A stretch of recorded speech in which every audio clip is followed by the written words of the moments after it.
So we have, as of today, the 45th President of the United States, Donald J. Trump.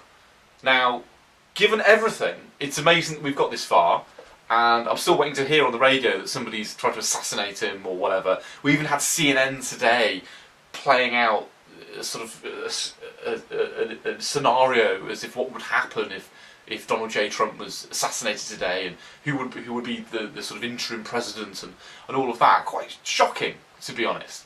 But let's look where we've come from, because everybody in the media right now, especially the BBC, are just sycophantically going on about how wonderful Barack Obama was.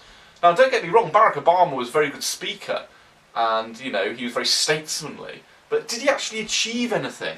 I mean, we've got Obamacare that was seeing people's premiums triple or quadruple overnight, so it became almost unaffordable, all just to give healthcare to people.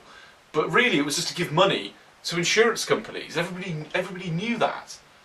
And then beyond that, what's he actually achieved other than constantly playing the race card, dividing America with his support for Black Lives Matter, bringing race into the fore again? Nobody was talking about race before Barack Obama. It wasn't really an issue anymore. It was, America was almost a colourless nation. There wasn't a problem.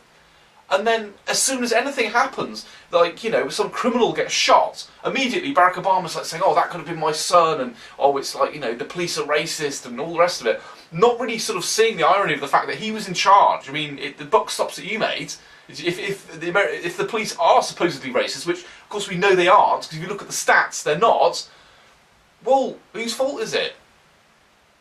So, no, he didn't deliver. And numerous people who voted for Obama in the last election voted for Trump this time. And look at what happened to Trump. Look at everything from the very beginning. What's the sort of phrase? First they ignore you, then they laugh at you, then they fight you, and then you win. Which is kind of what happened, really. But seemingly the left haven't learnt their lesson, because this was really a rejection of globalisation, a rejection of identity politics and groupthink and political correctness. Having views shoved down your throat by people who think they have a monopoly on the truth, that they think that their opinion is objectively true, and if you disagree with it, that you're evil in some way and you're labelled a racist or a misogynist or whatever slur they want to throw at you to shut down the conversation.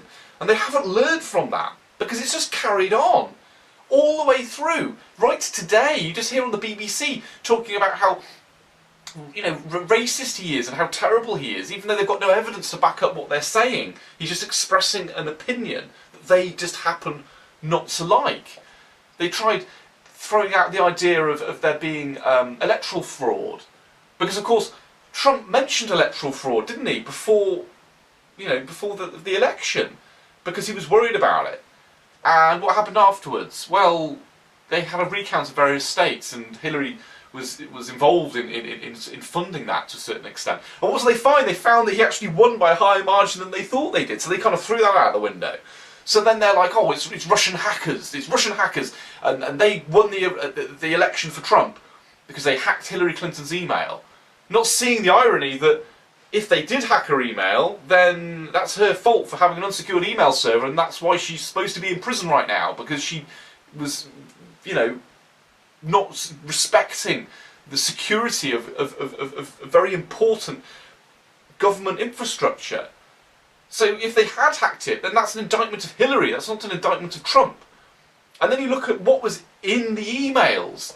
If she was this whiter than white person, then why was there so much damaging information in those emails? Like the fact that Obama and Hillary both knew that Saudi Arabia were giving arms to ISIS 2 years ago. And those arms come from America, originally.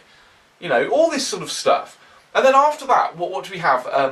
Fake news. They start talking about fake news. They never mentioned this before the election, but all of a sudden, oh no, it's fake news won it for Donald Trump. But people who voted for him couldn't possibly have just, believed in what he had to say. Oh no, they must have been convinced by some lie of some sort. But of course we all know that the real fake news was coming from the mainstream media. It was coming from the likes of CNN and the BBC and others. That's where it was really coming from.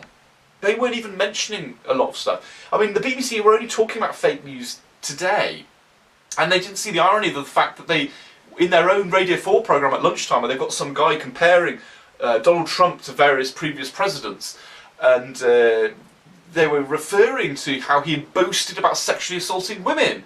But of course that's not true. If you watch the video that's alleged that he said that, he's actually saying how, you know, outrageous it was that sort of groupies who would hang around with somebody like him, like they would with a pop star or anyone else, would let you grab them by the pussy. He was actually saying how terrible that was.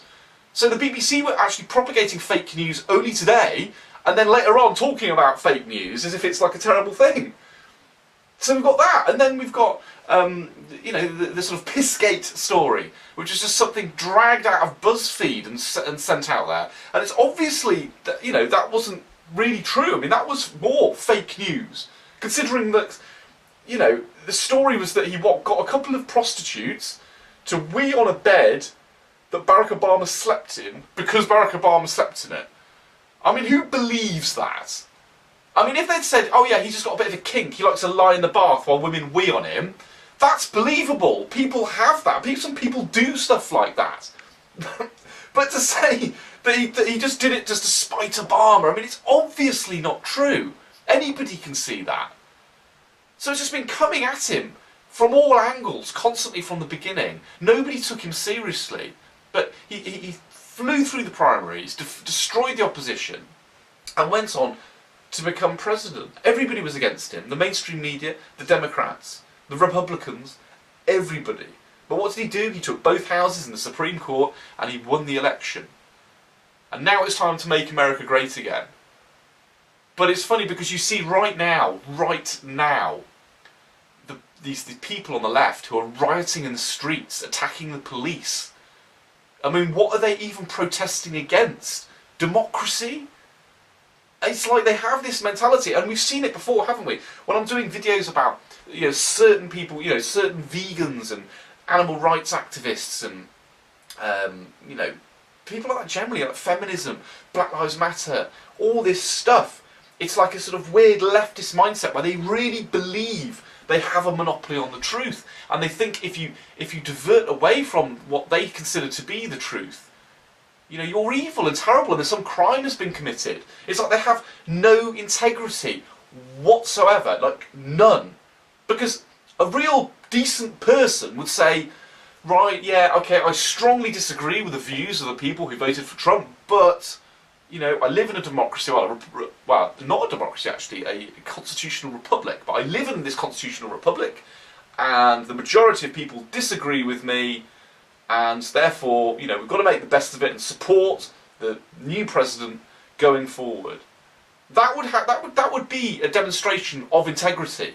And I mean, even Hillary Clinton is at the inauguration. Maybe these people should look at Hillary Clinton and see, well, this is the way you're supposed to behave. But you see countless other Democratic politicians who have refused to attend the inauguration in protest.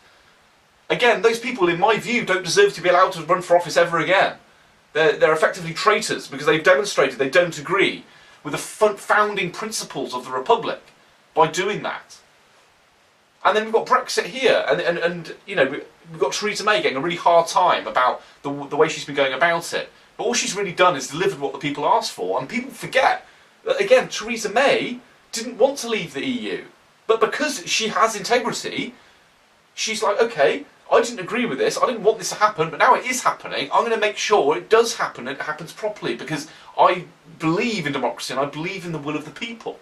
That's what a decent person behaves like.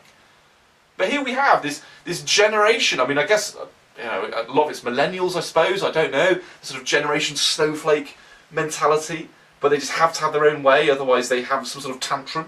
And that's what we're seeing on the streets right now in Washington. And it's disgraceful. But it won't work. Donald Trump is the president, and he's not going anywhere. So it's time to make America great again. Madam, I'm grateful to you for coming, but to be quite honest with you, fuck your feelings.